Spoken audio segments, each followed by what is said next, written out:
जय श्री जगन्नाथ सांग मैंने नमस्कार तड़का मेरीना को आपण बहुत बहुत स्वागत। आशा करुँचे आपने भलरे थे। आज आम या नड़िया सुजीर पुडिंग। तो मुझे नड़िया को नहीं जाइए नड़िया को एमती सब आम सैड्रु बाहर करदे।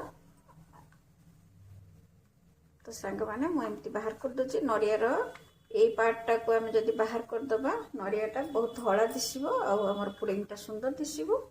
तो सांग मैंने एमती गोटे पिलर साहाय्य माँ को एमती बाहर कर नौचे। पिलर रे बाहर कले जमती आम आलू को पिलिंग करछे सेमती को बाहर करदे सहज रे बाहर जीवो। सांग मैंने वीडियो को संपूर्ण देखंतु भल लगे लाइक शेयर सब्सक्राइब कर नियंतु। एबे देखंतु प्राय मैं सब बाहर कर सारे आपको धोई नौची। देखंतु आपको छोट छोट कर काटी नहींची आपको एमती जदि आम काटी दबा ताहले ग्राइंडिंग हवा पे सुविधा हबो।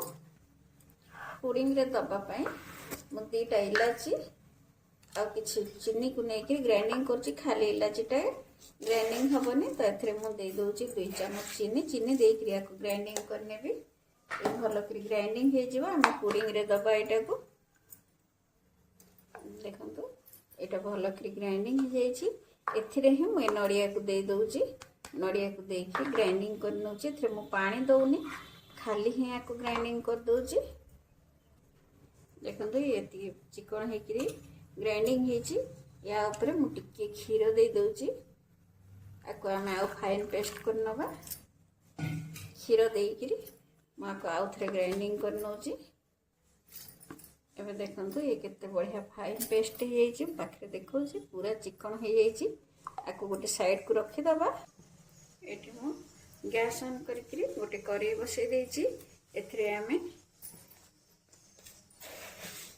चीनी को देकरी कैरमेलाइज करिया। चीनी मु दे देछि बड़ 2 चामच चीनी देछि। चीनी देकरी गैस रो फ्लेम को लो करके घांटिबा।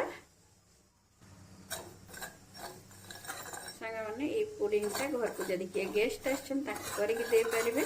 छोट छुआ बहुत भल एटा खाइबे खुशी हेबे। पूरा बाहर होटेल टू आणला बड़े टेस्ट लगे। थे निश्चय बनई कि देखो ये केते टेस्ट लगुच। गैस रो फ्लेम को पूरा लो रखी लो रखिक घंटी मिसेबा। एतिकी हेले आम गैस रो फ्लेम को ऑफ कर दबा बेसी हेले पोड़ी जीवो। एबे एथरे मु टिके पानी दे देछि। एबे मैं एथरे सब नड़िया को दे दोछि।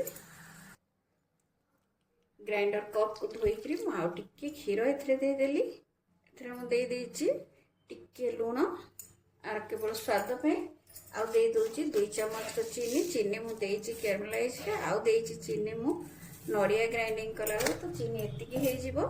तापरे मु एथरे दे दोछि 2 चम्मच रो सुजी। सुजी देकरी आको भल कर मिसई नौछि। आको मु घाटला भितरे 1 चामच मु देछि एथरे कॉर्नफ्लोर। आपण चाहिले कस्टर्ड दे परिबे भल बाइंडिंग पई मु 1 चामच ही देछि। एटा घाटी हला भितरे मु गोटे प्लेट रे घियो टिके लगे करी आको मु सेट कर देछि। एथरे आमे ढाली करी बेक करबा। एबे देखंता ता रेडी हे गेलानी। मु एथरे मु ढाली नौछि। एटा को एमती मु एथरे दे देछि। एथरे दे करी आमे सिजेइबा। तो मु आ गोटे एमती गोटे डेक्ची रे पानी दे देछि। पानी भितरे आमे गोटे प्लेट टे को थोई दबा। प्लेट ऊपर आको दे करी आमे सिजेइ नबा।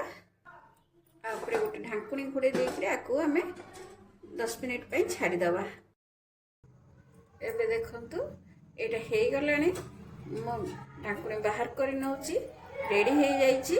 मो एबे आको बाहर करि नेई तळ को देखौची। एबे देखंतु रेडी हे जाईची हमर हेल्दी टेस्टी पुडिंग सुजीर पुडिंग। एमती बनातु छोट छुआ को दियंतु अति सहज रे आउ कम समय रे एमती बनातु खातु खुआतु। जदि भल लगी मत निश्चय भाव में कमेंट करंतु। रहिली जय जगन्नाथ। पुणी देखा हबो आ गोटे नुआ वीडियो रे। से तळ पर्यंत मु रहिली।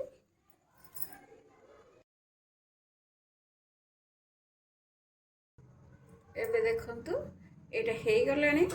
मो ढांकुणी बाहर करि नौची रेडी हे जाईची। मु एबे आको बाहर करि नेई तळ को देखौची। एबे देखंतु रेडी हो जाइए आमर हेल्दी टेस्टी पुडिंग सुजीर पुडिंग एमती बनातु छोट छुआ को दिंतु अति सहजरे आउ कम समय एमती बनातु खातु खुआतु जदि भल लगी मत निश्चय भाव कमेंट करंतु रही जय जगन्नाथ पुणी देखा हबो आ गोटे नुआ वीडियो रे से तल पर्यंत मु रही।